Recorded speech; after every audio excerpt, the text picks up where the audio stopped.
Saudari-saudaraku terkasih dalam Tuhan Yesus Kristus, selamat pagi dan berkah dalam.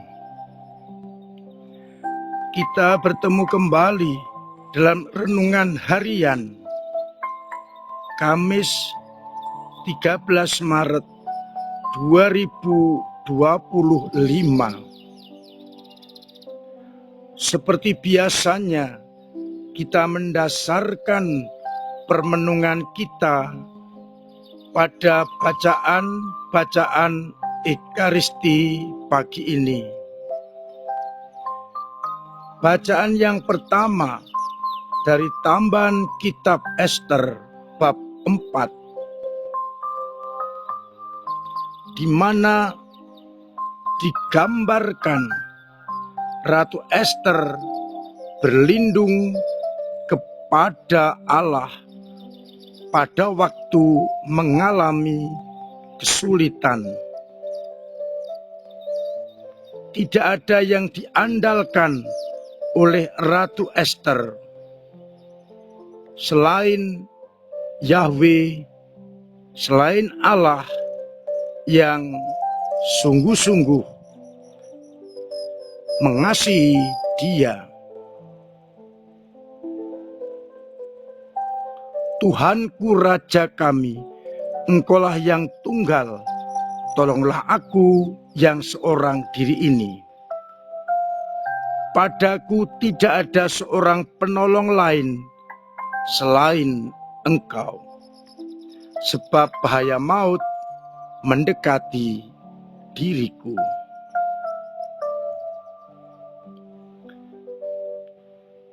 Ratu Ester sadar bahwa Allah telah memilih Israel dari antara segala bangsa. Dari antara nenek moyang, mereka dipilih dan dikasihi menjadi milik abadi bagi Allah. Dan janji itu telah dilaksanakannya. Maka Ratu Ester mengandalkan Allah di atas segala-galanya. Padaku tidak ada seorang penolong selain Engkau, ya Tuhanku. Pada Injil Matius bab 7 ayat 7-12, Yesus menegaskan kepada kita dan para muridnya, kalau kita meminta, maka akan diberikan. Kalau kita mencari, akan mendapatkan. Kalau pintu diketuk, maka orang akan dibukakan pintu.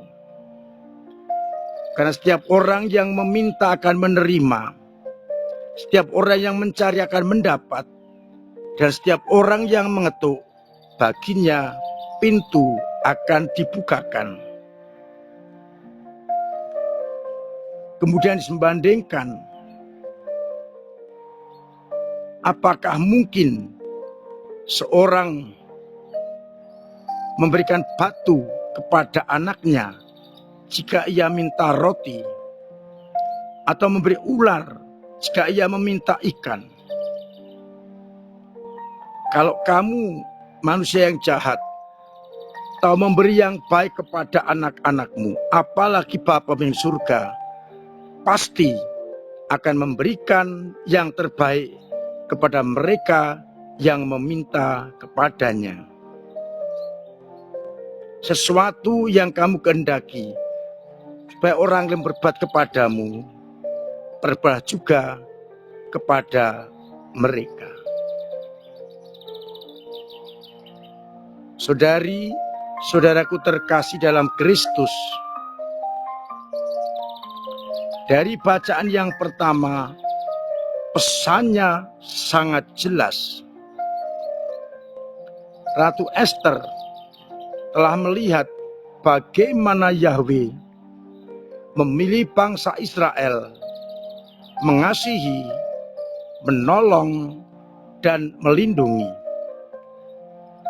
Maka Ratu Ester menegaskan bahwa padanya tidak ada seorang penolong selain Engkau ya Tuhan. Konsekuensinya adalah Ratu Ester tidak akan lari mencari pertolongan kepada Allah-Allah lain, dewa-dewi lain. Ia hanya akan meminta pertolongan dari Yahweh Allah Israel. Pengalaman dikasih Allah menumbuhkan sikap kepasrahan, sikap kepercayaan, dan sikap ketergantungan hanya kepada Allah yang telah mengasihinya. Bagaimana dengan kita? Kita telah dikasih Allah, dilindungi, dibebaskan dari dosa-dosa. Bagaimana sikap kita? Apakah seperti Ratu Ester yang mencari perlindungan dan pertolongan hanya pada Allah? Ataukah kita mencari sesuatu di luar Allah? Semoga pengalaman-pengalaman yang kita alami, seperti yang juga dialami Ratu Ester, membuat kita semua mencari pertolongan hanya kepada Allah lewat Yesus Kristus. Dari bacaan Injil, angin segar kita dapatkan. Setiap orang yang meminta, kepadanya akan diberi. Setiap orang yang mencari, dia akan mendapatkan. Dan setiap kita mengetuk pintu hati Allah, kita akan dibukakan pintu baginya. Karena yang paling penting adalah sikap di hadapan Allah yang begitu baik kepada kita. Persoalannya adalah bagaimana kita mencari, bagaimana kita meminta, dan bagaimana kita mengetuk pintu. Apa yang kita minta pasti akan diberikan sejauh permintaan itu membuat kita menjadi selamat. Permintaan kita akan dikabulkan kalau itu benar-benar menjadikan kita selamat. Ambil contoh, kalau anak kita yang berumur 2 tahun meminta pisau yang tajam, apakah kita akan memberi? Karena itu pasti akan mencelakakan. Maka tentu kita akan memberikan yang lain, supaya anak kita tidak celaka. Demikian pula Allah. Kalau permintaan ini sudah kita renungkan dan ini membawa kepada keselamatan, akan diberikan. Tetapi kalau membuat orang jatuh kepada ketidakselamatan, akan ditolak. Misalnya, kita minta harta yang berlimpah-limpah, dan nanti akan membuat kesombongan, tidak akan dikabulkan oleh Allah. Tapi kalau kita minta harta, kepandaian, tapi kita gunakan untuk pelayanan, untuk berperhatian kepada orang lain, pasti akan diselamatkan. semakin kita memberi, kita akan menerima dari Allah. Maka permintaan itu hendaknya yang berhubungan dengan sikap Allah, kasih, berbagi. Kalau kita mengetuk pintu hati Allah untuk pertobatan, bagaimana pertobatan kita? Apakah sudah benar atau belum? Untuk itu saya mengajak, sebelum kita mengetuk, sebelum kita mencari, sebelum kita meminta, hendaknya kita refleksi. Apakah yang saya minta, yang saya cari dan saya ketuk ini membuat kita semakin selamat? Mudah-mudahan kita semakin mampu untuk bijaksana mencari, meminta, dan mengetuk. Tuhan memberkati kita sekalian. Amin. Marilah kita berdoa. Bapa yang penuh kasih, kami bersyukur atas sabda-Mu yang menyadarkan kepada kami bagaimana kami mengandalkan Engkau, bagaimana kami mengetuk, bagaimana kami meminta, dan bagaimana kami mencari. Semoga itu semua kami lakukan dalam iman yang benar, iman yang kokoh, iman yang tangguh. Biarlah Engkau menjaga iman kami yang kadang lemah, kadang jatuh, kadang mandek. Semoga Engkau dorong dengan berkat-Mu sendiri, Bapa dan Putra dan Roh Kudus.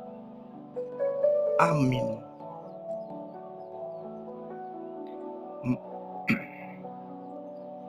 Saudara-saudaraku terkasih, tetap saya minta untuk terus-menerus memiliki pola hidup yang sehat, agar kita semua tetap sehat, dijauhkan dari segala mara bahaya.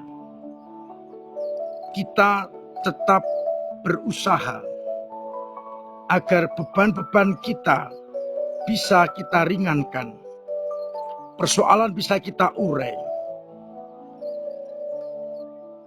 kesulitan ekonomi bisa kita atasi dengan bantuan Allah. Terima kasih untuk semua usaha dalam ambil bagian gereja mewartakan kabar gembira lewat doa-doa, lewat tenaga dan karya, dan juga dana. Saya mengajak kita semua terus ambil bagian dalam pertemuan-pertemuan, gerakan-gerakan, dan karya pastoral paroki. Dari tingkat anak-anak, piapir, OMK, orang dewasa, lansia, dengan cara masing-masing silakan ambil bagian. Semoga dengan demikian gereja semakin hidup, berkembang, dan akhirnya benar-benar hadir sebagai tanda sukacita. Mari kita ikut jalan salib setiap Jumat, pertemuan APP dalam rangka persiapan merayakan kebangkitan Kristus. Harapan saya, kita semakin Katolik dan semakin apostolik. Saya mengajak umat minimal sekali dalam setahun ini masuk melalui Porta Santa, entah di gereja katedral, entah di katedral maupun di tempat ziarah yang sudah ditentukan. Namun dibarengi dengan sikap pertobatan yang sungguh-sungguh. Akhirnya saya mengucapkan selamat pagi, selamat merenungkan, salam sehat, Tuhan memberkati.